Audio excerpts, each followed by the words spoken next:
Hi everyone, and welcome to Jane Talks Trek, where I'll be talking about and reviewing an episode of the original series, The Next Generation, Voyager, Deep Space Nine, or Enterprise. Today, I'm looking at the Immunity Syndrome from the original series' second season. Or as I like to call it, that time Kirk really wanted to know what was happening. This episode was requested by MI6. Thank you for the suggestion, and let's get going. We begin the episode with the Enterprise planning a break. I doubt that will happen, and Kirk is broken, I think.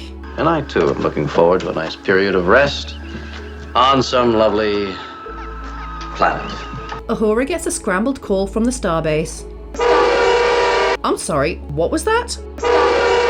And Spock declares that a Vulcan ship and its 400-strong crew are dead, Jim, so Kirk orders him to sickbay. The starbase calls and says screw their time off. They have to go and check up on the Vulcan ship. And Chekhov says the whole damn system is dead. Dramatic zoom. And into the credits we go. Spock promises he's fine, while McCoy is confused by what happened. And Spock gets bored trying to explain things and sasses him. On the bridge, everyone busies themselves before standing around staring and, oh, hello, what's this? Time to look at it dramatically.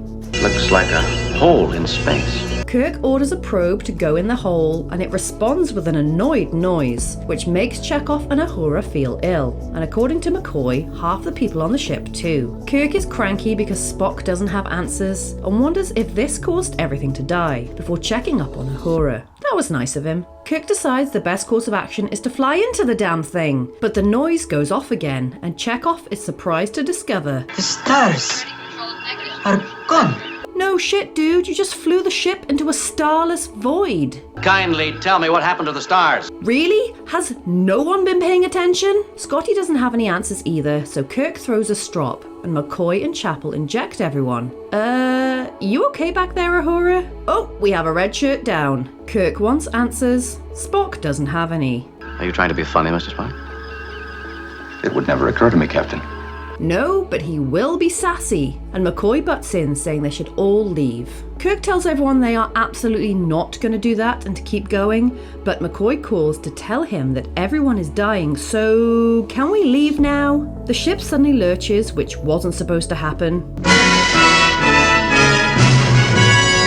Okay, that was needlessly dramatic. And McCoy feels poorly at a meeting because something is draining all energy, and now Kirk decides they should all leave. Kirk and Spock have a small conversation about their situation and the Vulcan ship, and Scotty presses all the buttons in engineering before Kirk warns everyone to brace themselves for an escape attempt. Everyone falls all over the shop, which doesn't help, and what's worse is attracted this funky doodad, which Kirk wants to probe, because that worked wonders last time. Spock learns about the thing, which appears to be a living being, and McCoy declares it a gigantic amoeba. Kirk asks a bunch of questions which the others clearly don't have the answers to, so McCoy volunteers to take a shuttle to investigate the thing. But Spock argues he should go, and then Kirk says he should go. Just get on with it. Or Kirk could waste time recording a log. Your ship is dying, dude! Kirk picks Spock for the crazy death mission, which pisses McCoy off, but Spock doesn't have time for that and launches, reporting that they're all screwed. The area of penetration will no doubt be sensitive. Must resist urge to make jokes. Spock goes flying, but he's fine and takes the opportunity to sass McCoy before they lose contact with him. But they do establish that that thing is about to reproduce. Spock gets back in contact and tells them to destroy the organism, and McCoy is sad that his buddy Spock will be lost along with it. So have a friendly slap to make you feel better. Kirk decides he wants to fly into the thing, which McCoy finds questionable. So everyone brace yourselves. Whoa, that guy went flying. Ooh, pretty. Scotty wants to know what Kirk thinks he's doing, but no time for that because he has another crazy plan. While Spock dear diaries how great he thinks the Enterprise is. Kirk takes a moment to praise his crew, except he can't get this guy's name right. Mr. Cowell. And he shoots another probe into the thing before backing away. On their way out, they plan to grab Spock, despite his protests. Shut up, Spock. We're rescuing you. Thank you, Captain McCoy. But rescuing Spock screws them all as they run out of power and the probe they launched blows up. Oh, we're back in regular space again and the organism's gone. Anyway, Spock comes home.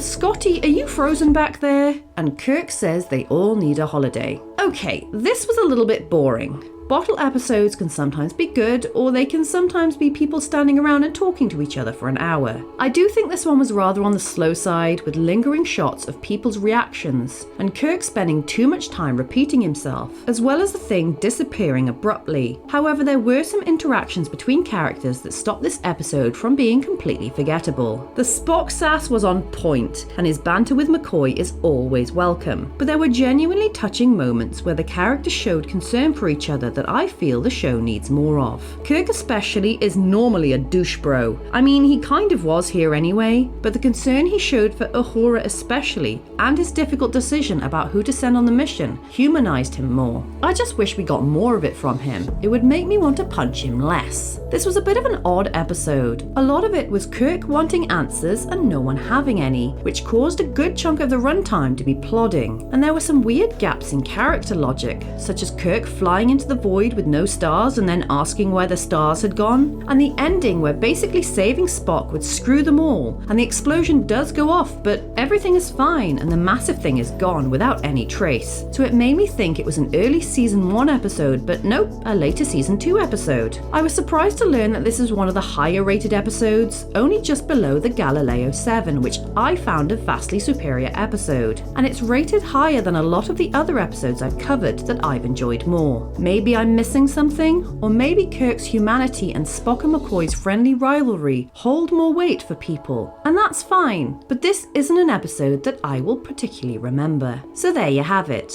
That was the Immunity Syndrome. If there's an episode of Star Trek you'd like me to cover, pop it down in the comments below, or come say hi on social media. If you enjoyed this video, then please hit that like button, it really does mean a lot, or consider subscribing if you want to be assimilated into my channel. Alternatively, feel free to check out my other YouTube channels. Thank you so much for watching, I'll speak to you soon, and live long and prosper.